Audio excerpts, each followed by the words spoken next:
جمعہ کی ٹوٹل 6 رکھتے ہیں۔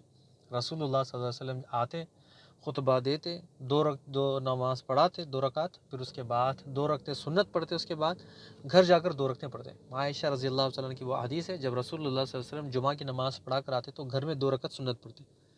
اب آپ دیکھ لیں کہ جو لوگ جمعہ نہیں پڑھتے تو پھر وہ ظہر پڑھیں، لیکن ظہر چھوڑ کر جمعہ پڑھنے کے بعد بھی پھر بھی 10 رکھتے ہیں سنت، 12 رکھتے پڑھتے ہیں، تو پھر کہاں سے انہیں اجر ملے گا اس کا؟ یعنی جو اللہ رسول اللہ نے کیا وہ ہمیں کرنا ہے۔ ٹھیک ہے، اگلا سوال آتا ہے کہ چوتھا سوال کہ خطبے کے دوران بات چیت کرنا کہتا ہے کہ خطبے کے دوران بات چیت کرنے سے جو اجر ہے وہ جمعہ کا وہ ضائع ہو جاتا ہے۔ 5واں سوال وہ کیا کام ہے جسے کرنے سے جمعہ کا اجر ضائع ہو جاتا ہے؟ ناخن کترنا، کھیلنا کپڑوں کے بٹن سے، یا پھر کپڑے اوپر نیچے کرنا، جو کنکر سے، یا میٹ ہے میٹ سے کھیلنا، یا بچوں کو یہ بھی کہنا کہ بچوں تم اپنی جگہ پہ بیٹھو، خاموش رہو، جمعہ کا اجر ضائع ہو جاتا ہے۔ فیس بک دیکھنا، انسٹاگرام دیکھنا، خطبے کے دوران یہ تمام حرکات کرنا جس سے جمعہ کا جو اجر ہے وہ ضائع ہو جاتا ہے۔ 6واں سوال یہ تھا جس نے 3 جمعہ چھوڑ دیا اس کے لیے کیا ہے؟ اس کے دل پر اللہ سبحانہ وتعالیٰ ایک سیاہ دھبا، کالا دھبا لگا دیتا ہے، یعنی 3 جمعہ لگاتار نمازیں چھوڑنا اس کا دل کالا ہو گیا۔ 7واں سوال یہ تھا کیا ہم اپنے بچوں کو جمعہ آنے سے پہلے کی یاد دلائیں، اور جمعہ میں کیا کام کرنے والے ہیں؟ تو ہمارے بچوں کو ہم جمعہ جانے سے پہلے تیاری کریں، یا جمعہ کے دن ان کو تیاری کر کے بتائے کہ بچوں یہ آپ کے بیگ میں کپڑے ہیں، جمعہ کی نماز کے لیے آپ جائیں، اسکول سے آپ کو چھوڑتے ہیں۔ یا نہیں تو کچھ اسکول ایسے ہیں کہ جمعہ کی نماز سے پہلے چھٹی ہو جاتی ہے، تو پھر ہمیں چاہیے کہ ہم بچوں کو اس بات کی ترغیب دیں، ان کو یاد دلائیں کہ جمعہ کا دن خاص ہے، جمعہ کا دن بڑا قیمتی ہے، تو ہمیں ان کو یاد دلانا ہے کہ جمعہ کا دن بڑا قیمتی ہے، اس کو ضائع نہ کریں، اس کو چھوڑے نہیں، تاکہ پھر جب ہم وہ بڑے ہوں ان کے دل میں محبت ہو، اس کا ایک انتظام کرے، ان کے دل میں خوف بھی ہو کہ جمعہ کے دن چھوڑنا کتنا بڑا گناہ ہے۔ یہ سب کچھ اگر بچپن سے ڈالیں گے تو پتہ چلے گا، ورنہ پھر جب خود ہم نہیں پڑھیں گے تو پھر ان کو عادت نہیں پڑے گی، تو پھر ہمارے لیے بھی عذاب ہے، جو ہم ان کو نہیں سکھائیں گے ہمارے لیے گناہ کا سبب ہے۔ بنا تاخیر کے ہم کلاس نمبر 50 شروع کرتے ہیں۔ اس میں سب سے پہلے ہم نمازوں کے بارے میں جانتے ہیں کہ کچھ نمازیں ہیں۔ نماز وطر، یعنی وطر کی نماز آپ سبھی جانتے ہیں، اس کے پہلے بھی ہم نے پڑھا ہے، لیکن پھر بھی یہاں پر تھوڑا سا انشاءاللہ ڈیٹیل میں پڑھ لیں گے۔ وطر کی نماز عشاء کا حصہ نہیں ہے، یہ رات کی نماز ہے، ٹھیک ہے؟ وطر کی نماز عشاء کا حصہ نہیں ہے، یہ رات کی نماز ہے۔ اس وقت جب اگر آپ کو عشاء کے وقت پڑھ لے تو ٹھیک ہے، اگر نہیں تو پھر اللہ سبحانہ وتعالیٰ نے ہمیں حکم دیا کہ اس کا وقت کہ عشاء کی نماز کے بعد سے لے کر طلوع فجر تک ہے، یعنی فجر کی نماز سے پہلے تک اس کا وقت ہے۔ اگر ہمیں ڈر ہے کہ رات میں نیند لگ جائے، آنکھ نہ کھلے، تھکے ہیں، تو آپ عشاء کے بعد پڑھ لیں، 10 بجے پڑھ لیں، 11 بجے پڑھ لیں، جیسا آپ کے لیے مناسب وقت ہو جب پڑھ لیں، لیکن افضل بہتر ہے کہ رات کے آخری حصے میں پڑھنا اچھا ہے۔ یعنی وہ آپ نے سنا ہوگا کہ اللہ سبحانہ وتعالیٰ آدھی رات میں، یعنی فجر سے پہلے آسمانی دنیا پر آتا ہے، اپنے بندوں سے سوال کرتا ہے کون ہے میرا بندہ جسے مال چاہیے، کون ہے میرا بندہ جسے اولاد چاہیے، کون ہے میرا بندہ جسے خوشی چاہیے، کون ہے میرا بندہ جسے جنت چاہیے، کون ہے میرا بندہ جسے سکون چاہیے، صحت چاہیے، مانگے میں اسے دوں گا۔ پھر اللہ سبحانہ وتعالیٰ ایک اور آوازیں لگاتے رہتا ہے کون ہے میرا بندہ جسے جہنم سے آزادی چاہیے، کون ہے میرا بندہ بیمار اس کو شفا چاہیے، کون ہے میرا بندہ جو تکلیف میں اس کی تکلیف کو دور کرنا ہے، کون ہے میرا بندہ بے اولاد پریشان، میں اسے اولاد بھی دوں گا، اس کی پریشانی بھی دور کروں گا، بس مجھ سے مانگے۔ تو یہ بہترین، یہ اچھا وقت ہے، افضل وقت ہے کہ ہم وطر کو آدھی رات میں جا کر پڑھے، جہاں پر اللہ سبحانہ وتعالیٰ آسمانی دنیا پر آتا ہے۔ کیسا آتا ہے؟ لیسا کمثلہ شیء، اس کی کوئی مثال نہیں، کہ وہ آتا ہے اپنے بندوں سے سوال کرتا ہے، کیسا آتا ہے کیسا ہے وہ اللہ ہی جانتا ہے۔ ہمارے لیے یہ ہے کہ ہم بس دعا کریں۔ ایسے ہی ایک اور نماز ہے، نماز تہجد۔ رسول اللہ صلی اللہ علیہ وسلم فرماتے ہیں فرض نماز کے بعد جو افضل ترین نماز ہے وہ تہجد کی نماز ہے، ٹھیک ہے؟ فرض نماز کے بعد جو افضل ترین نماز ہے وہ تہجد کی نماز ہے۔ ہمیں چاہیے کہ ہم نماز کا اہتمام کریں۔ ایسے ہی ایک اور نماز ہے، نماز تراویح قیام اللیل، ٹھیک ہے؟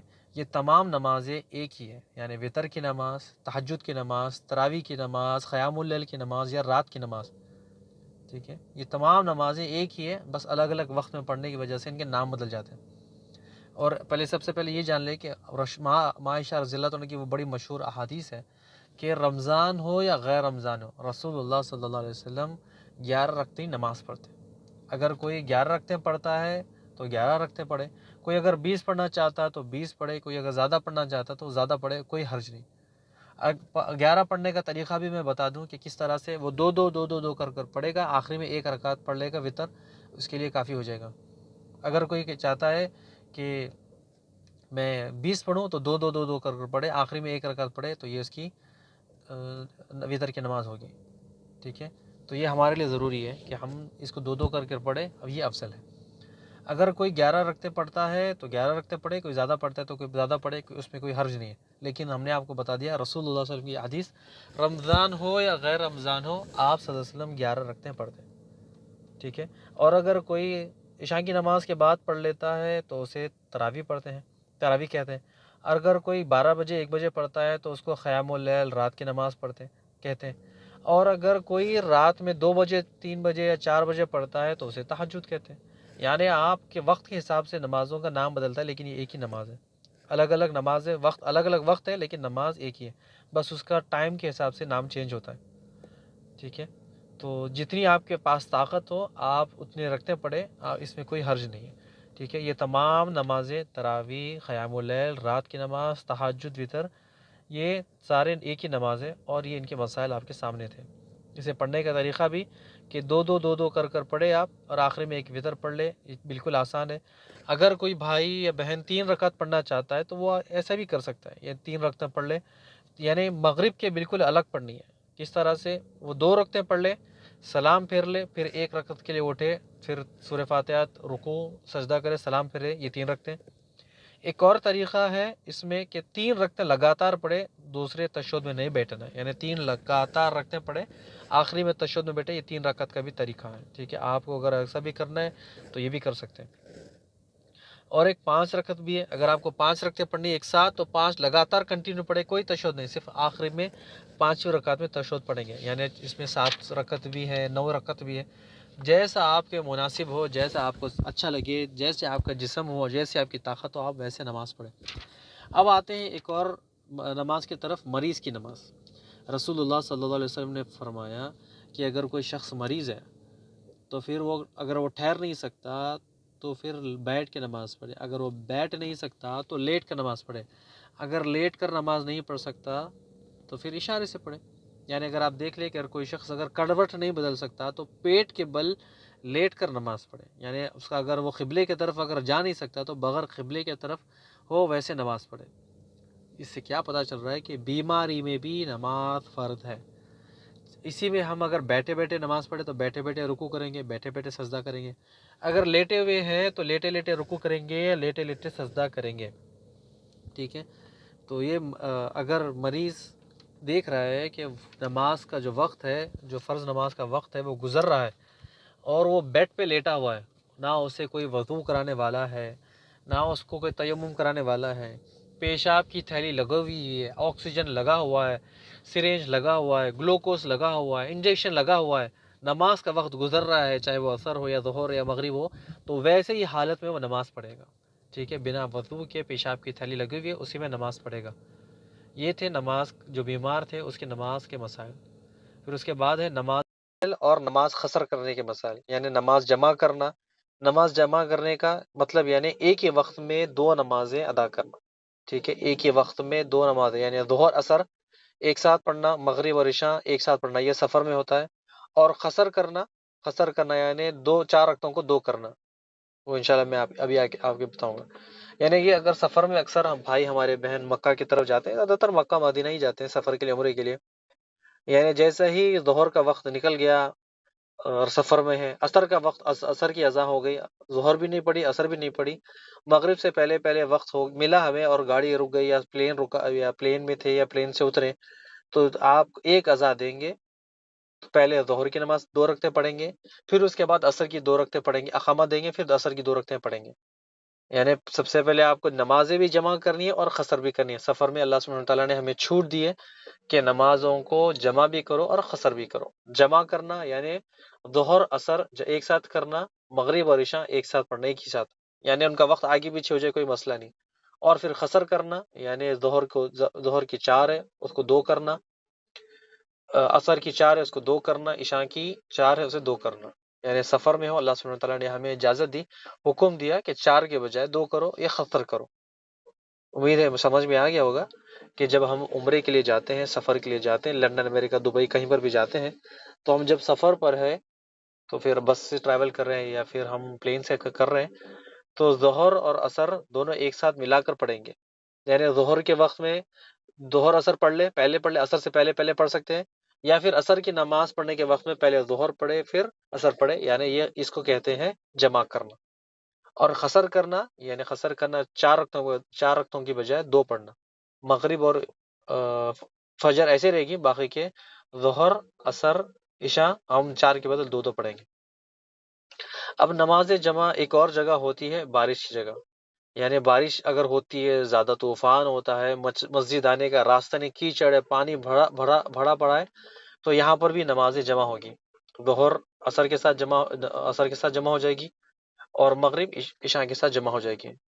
تو یہ تھا ہمارے نماز جمع کرنے کا طریقہ کہ ظہر کی نماز عصر میں پڑھ لے، عصر کی نماز ظہر میں جا کر پڑھے، یہ آپ کے لیے، اور قصر کرنے کا یعنی 4 کے بجائے 2 پڑھے۔ یہ اللہ سبحانہ تعالیٰ کی طرف سے ہمارے لیے ہمیں حکم دیا، اجازت ملی، تو ہمیں یہ کرنا چاہیے۔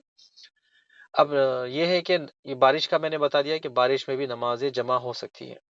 اب ایک مسئلہ آتا، پڑھتے ہیں ہم عید کی نماز کے مسائل۔ اسلام میں صرف 2 عیدیں ہیں، عید الفطر اور عید الاضحیٰ۔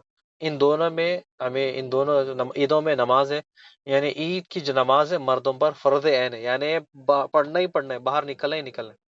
رسول اللہ صلی اللہ علیہ وسلم نے عورتوں کو بھی حکم دیا کہ اگر حیض والی عورتیں بھی ہیں وہ بھی اپنے گھروں سے نکلے اور عیدگاہ میں آئے، حتیٰ کہ دعا میں ہمارے ساتھ شامل ہو۔ ٹھیک ہے، عید کی نماز میں عورتوں کے اوپر فرض نہیں ہے، لیکن اللہ کے رسول نے حکم دیا کہ عورتیں بھی، اگر حیضہ عورتیں بھی ہے تو وہ بھی عیدگاہ کی طرف آئے، نماز تو نہیں پڑھے لیکن دعا میں شامل ہو۔ اب عید کی نماز کا طریقہ میں بالکل، ابھی آنے والی بھی عید ہے، میں بتا دوں کہ بالکل آسان ہے، نہ اس کی کوئی اقامت ہے نہ کوئی اس کی اذا ہے، صرف 2 رکعتیں پڑھنی ہے، نہ اس سے پہلے کوئی سنت ہے نہ اس کے بعد کوئی سنتیں ہیں۔ عید کی نماز کی 2 رکعتیں ہیں، نہ کوئی اذا ہے نہ کوئی اقامت ہے، صرف 2 رکعتیں پڑھنی ہے، ٹھیک ہے، اور نہ اس کی کوئی پہلے سنت ہے نہ کوئی بعد میں سنت ہے۔ عید کی نماز کے لیے جب آتے ہیں، امام اللہ اکبر کہتا ہے تو ہم بھی اللہ اکبر 7 تکبیرات کریں گے، ٹھیک ہے۔ پہلی رکعت میں امام 6 بار اللہ اکبر کہے گا، 7ویں بار اللہ اکبر کہہ کے ہاتھ باندھ لے گا، پھر سورہ فاتحہ پھر اور کوئی بھی سورت پڑھے گا، پھر اس کے بعد رکوع سجدہ کرے گا، پھر اس کے بعد دوسری رکعت میں جائے گا، دوسری رکعت میں 5 تکبیرات کرے گا امام۔ یعنی پہلی رکعت میں نے آپ کو بتا دیا کہ پہلے رکعت میں امام 7 تکبیرات کرے گا، 7 تکبیرات کہے گا، یعنی 6 پہلے کہے گا، 7ویں میں آپ کو اللہ اکبر کہہ کے ہاتھ باندھنا ہے، تلاوت، رکوع، سجدہ۔ جیسے ہی دوسری رکعت کے لیے امام اٹھے گا تو پھر اللہ اکبر کہہ کے 5 بار اللہ اکبر کہے گا، یعنی 4 بار اللہ اکبر کہے گا اور 5ویں بار میں ہاتھ باندھ لے گا، تلاوت، رکوع، سجدہ، سلام، ختم۔ یہ عید کی نماز کا طریقہ تھا، یہ عید کی نماز بالکل آسان ہے۔ اب عید کی نماز میں تکبیر کبھی کوئی کہیں پر زیادہ ہے کہیں پر کم ہے، تو آپ جو نماز پڑھے وہ امام کے ساتھ پڑھے، انشاءاللہ یہ آسان ہے۔ عید کی نماز کے لیے جب جاتے ہیں تو تکبیر کہنا بلند آواز سے مردوں کے لیے ہے کہ اللہ اکبر، اللہ اکبر، لا یعنی تکبیر کہنا ہے۔ پھر عید کی نماز کا خطبہ سننا بہتر ہے، ٹھیک ہے، یہ سنت ہے، اگر آپ جانا چاہے تو جائے، نہ یہ کوئی فرض ہے نہ کوئی واجب ہے، لیکن اگر سننا چاہے تو سن لے، لیکن آپ یہ نہ کریں کہ اگر آپ پتہ چل گیا کہ ہاں سننا فرض نہیں ہے، ہاں واجب نہیں ہے، فرض نہیں ہے، تو یعنی چھوڑ کے نکل گئے، لیکن امام آیا ہے کچھ آپ کو سنانے کے لیے، وعظ و نصیحت کے لیے، تو زیادہ سے زیادہ 10-15 منٹ آپ کو سنائے گا، اس کے بعد چلا جائے گا، تو ہمارے لیے ضروری ہے کہ ہم سن لیں، بیٹھ جائیں، لیکن یہ فرض نہیں ہے، واجب نہیں ہے، ٹھیک ہے۔ اب ایک اور نماز استسقاء، یعنی بارش کی نماز۔ بارش میں ایک نماز ہوتی ہے خاص، جا کر نماز ویران جگہ پر نماز پڑھتے ہیں، اللہ سے ہاتھ اٹھا کر دعائیں کرتے ہیں، آپ نے بھی کیا تھا، تو بارش کے لیے اللہ سے دعا کرنا، اس نماز کا نام ہے استسقاء۔ ایک اور نماز ہے نماز خوف.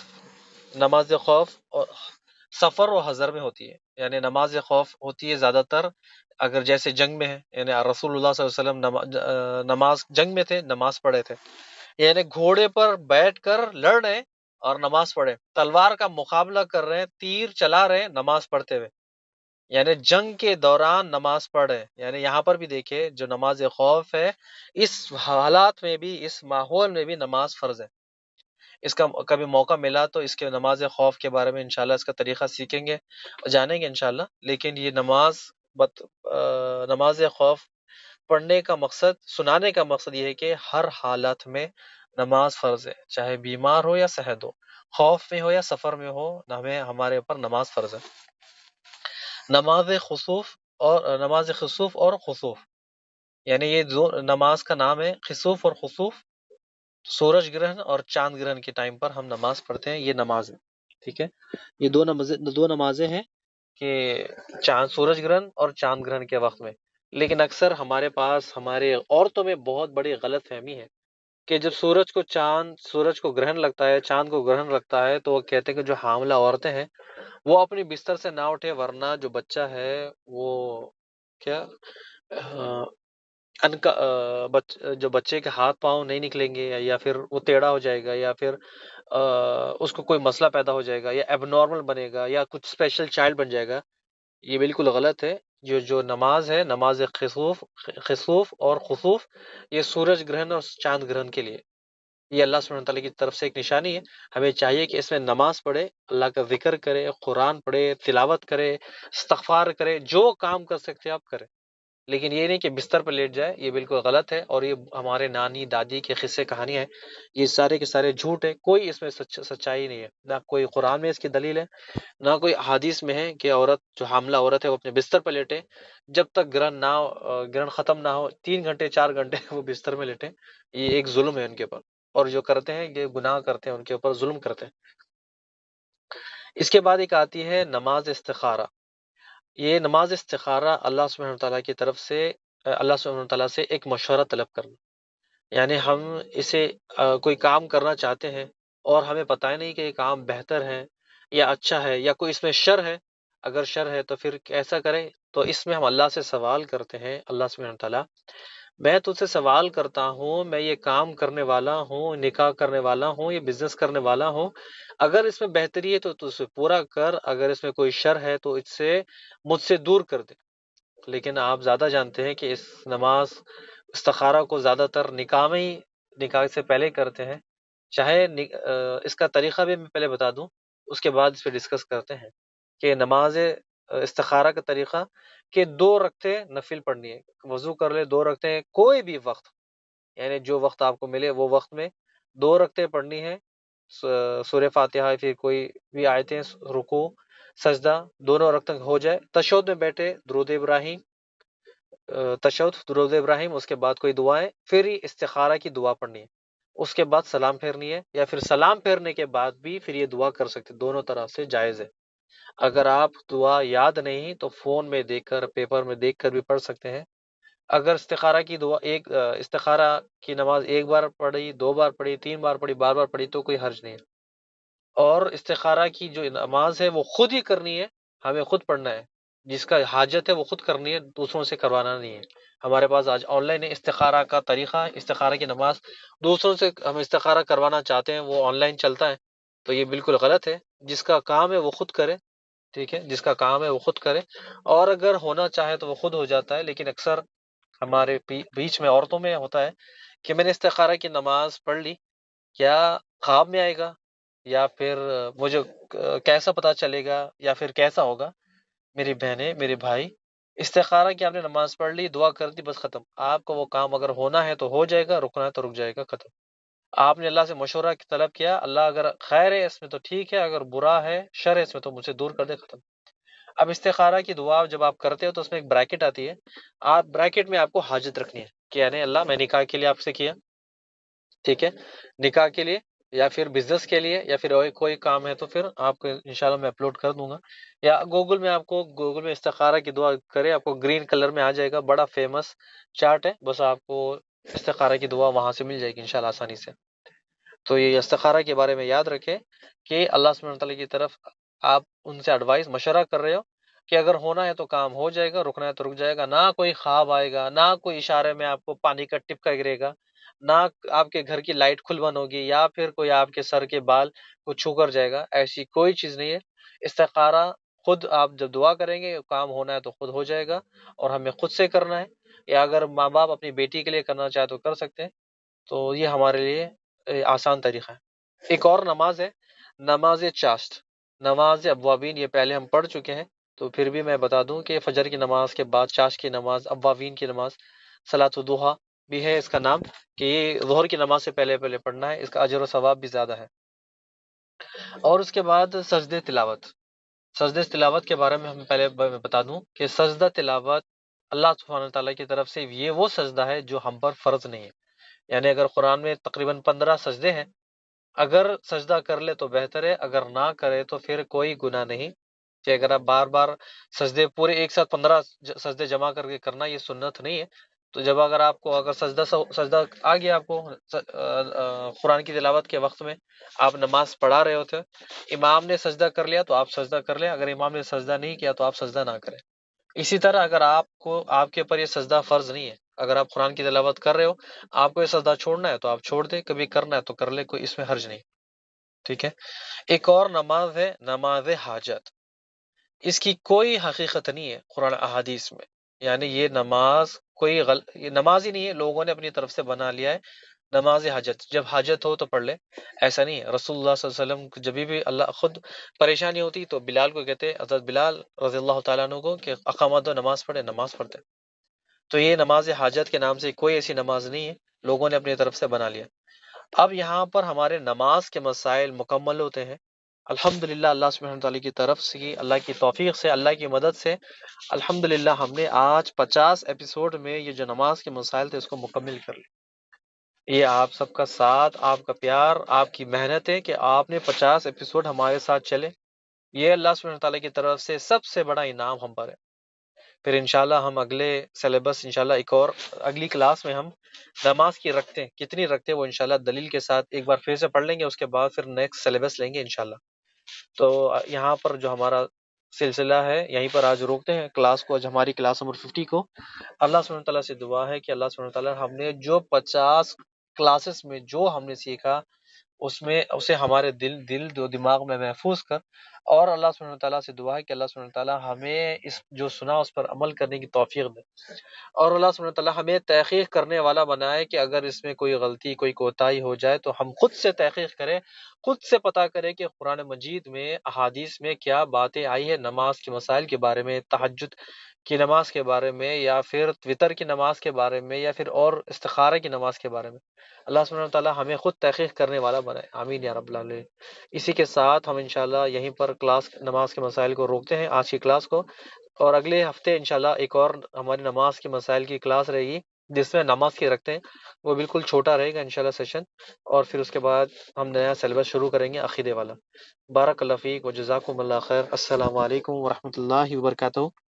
اگر کسی بھائی بہن کا سوال ہے تو گروپ ایڈمن سے ہمارے سوال کریں، انشاءاللہ وہاں آپ کو جواب مل جائے گا۔ بارک اللہ فیک و جزاکم اللہ خیر۔